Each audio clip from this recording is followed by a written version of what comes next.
Buenas tardes de nuevo. Yo voy a tratar ese tema que hice ahí, el conflicto de la cojoba, la comunicación del taíno con el mexicano. El rito de la cojoba parece haber sido la principal ceremonia de los llamados taínos que ocupaban las Antillas Mayores al momento de la llegada del europeo.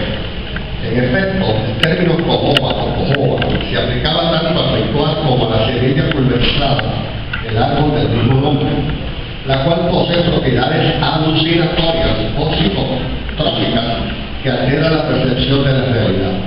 Al inhalar el polvo de la cojoba por medio de un instrumento de forma de gel, se lograba alcanzar una especie de trance, un estado alterado de conciencia, por medio del cual creían recibir el mensaje.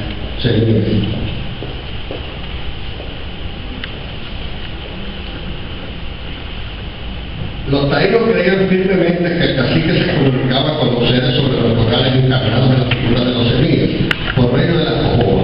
De allí que la tríada, semí, cojoba, cacique, legitimaba el poder social, político y religioso del cacicajo, según hemos expuesto en mi libro Mitología y Religión de los Taínos. De hecho, la autoridad del cacique variaba con la cantidad y poderío adjudicado a los semíes que poseyeran, los cuales otros caciques buscaban adquirir por culto o por guerra. La conexión con las divinidades, por lo tanto, era parte esencial del dominio caciquil. A todo esto hay que añadir que el semí era un objeto sagrado, guardado, custodiado y venerado en el llamado Carey, el templo y vivienda del cacique. Y sobre todo hay que reiterar que el semí no era la simple representación material o simbólica de tal o cual era taíno. No. En la figura del semí se preservaban los espíritus de aquellos seres sobrenaturales y héroes culturales que habían vivido en el tiempo de la creación y los cuales constituían ahora los personajes de la mitología taína, transmitida oralmente de generación en generación por medio de ceremonias como el arecto. Es decir, para el pensamiento animista taíno, los semíes albergaban los espíritus de un pasado mítico y por ello les rendían culto ofreciéndoles las primicias de las cosechas. Tal vez para comprender mejor lo antes dicho, conviene recalcar la conceptualización entre el tiempo pasado y el tiempo presente en el pensamiento indígena, según los antropólogos Pierre Tasca, por ejemplo. Él dice, el pensamiento indígena sitúa a los ancestros en un tiempo anterior al tiempo, es decir, en un tiempo en que se desarrollaban los acontecimientos que relatan los mitos. Este es el tiempo primordial en el que tienen lugar los diversos momentos de la fundación de la cultura y de la institución de la sociedad. A su vez, Messier Eliade, estudioso de las religiones comparadas, establece dos tipos de tiempo, el sagrado mítico y el profano actual, este último sacralizado a través de los rituales. Y así escribe en su famosa obra Lo Sagrado y lo Profano. El hombre religioso vive en dos clases de tiempo, de los cuales el más importante, el tiempo sagrado, se presenta bajo el aspecto paradójico de un tiempo circular, reversible y recuperable, como una especie de eterno presente mítico que se reintegra periódicamente mediante el artificio de los ritos. Es decir, los ritos sirven para reintegrar el mito de los orígenes. Y citando al etnólogo Claude Lévi-Strauss, el historiador Jacques Delors dice lo siguiente: es característico del pensamiento salvaje ser intemporal, es decir, fuera del tiempo. Quiere capturar el mundo como una totalidad sincrónica y diacrónica. El pensamiento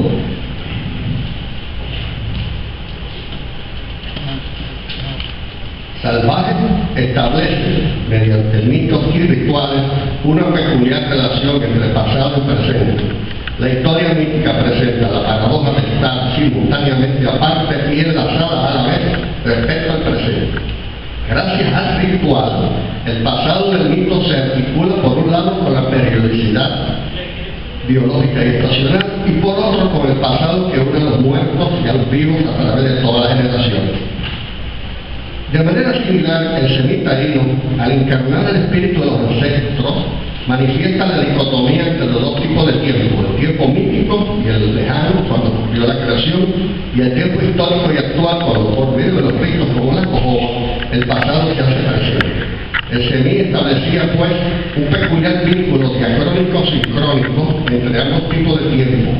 Dicho en otras palabras, el semí entrelazaba la época sagrada de los orígenes, controlada por los seres sobrenaturales, con la época actual regida por el cacique.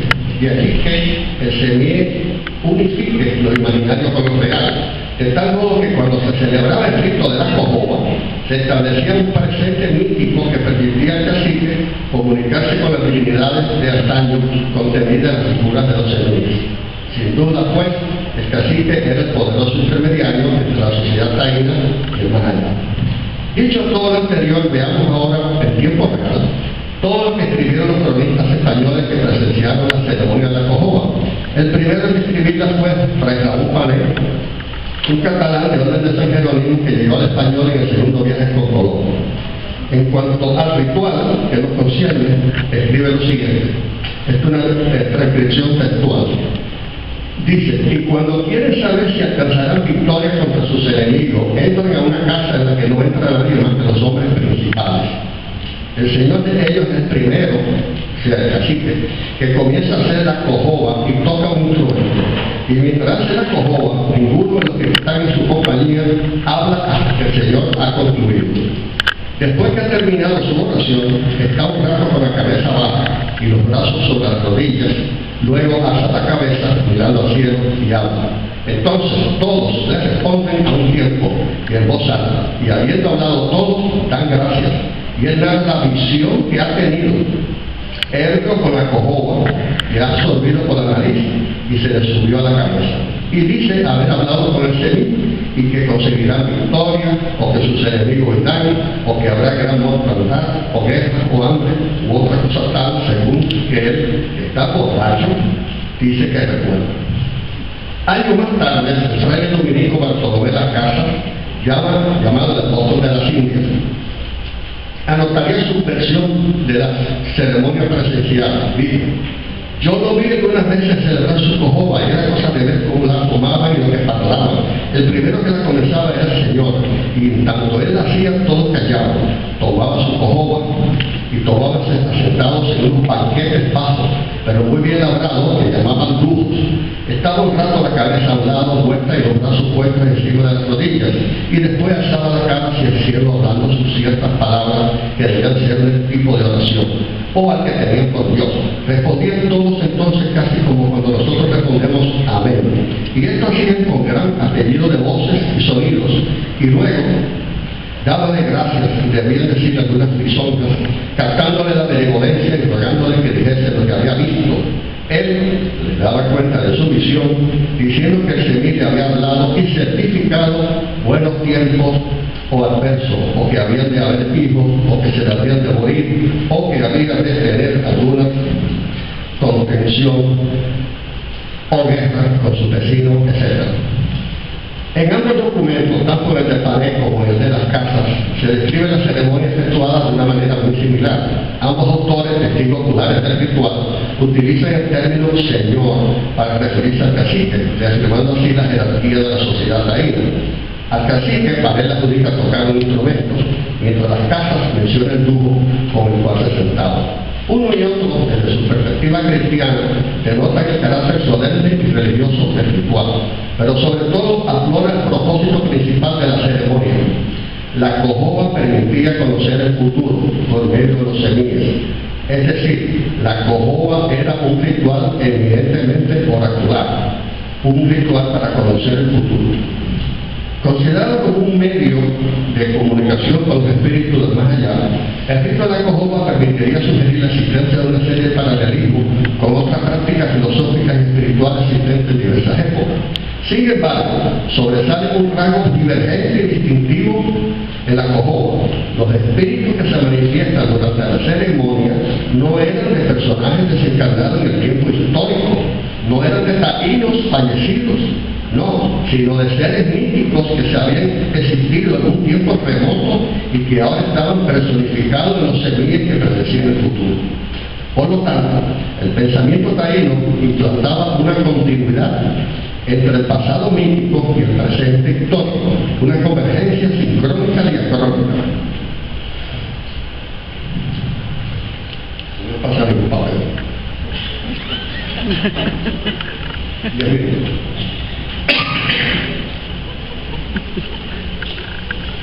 Ahora bien, si la ceremonia de la Cojoba tenía como propósito conocer el futuro, significa que para el taíno el porvenir estaba ya predeterminado y solo podía ser revelado por los semíes.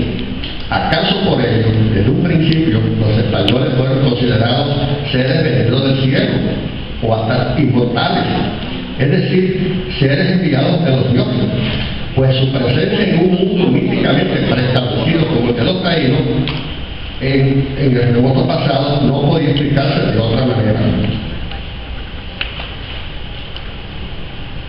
De allí que la inesperada y sorpresiva llegada del europeo debió de proyectarse el pasado en forma de presagio, ya que para el taíno el pasado mítico dominaba el presente. En otras palabras, todo estaba predeterminado. Y fue así como el futuro de los taínos lo predijo en una impresionante visión profética que ritualmente experimentó el viejo cacique Caísibu, según lo registró el propio fray Ramón Paneco. Y dijo: si dicen que este cacique afirmó haber hablado con Yucahuamán, quien había dicho que cuanto después de su muerte quedasen vivos, los harían poco tiempo de su dominio, porque vendrían a su país una gente vestida que los habría de dominar y matar, y que se morirían de hambre. Pero ellos pensaron primero que estos habrían de ser los caníbales, mas luego, considerando que estos no hacían sino robar y huir, creyeron que otra gente habría de ser aquella que decía el Señor, de donde ahora creen que se trata del almirante y de la gente que lleva consigo. A mi opinión, aquellos semíes conocían verdaderamente la historia del futuro. Eso es todo en cuanto a hablar. Ahora vamos a ver. Bien, ahora se apaga la luz.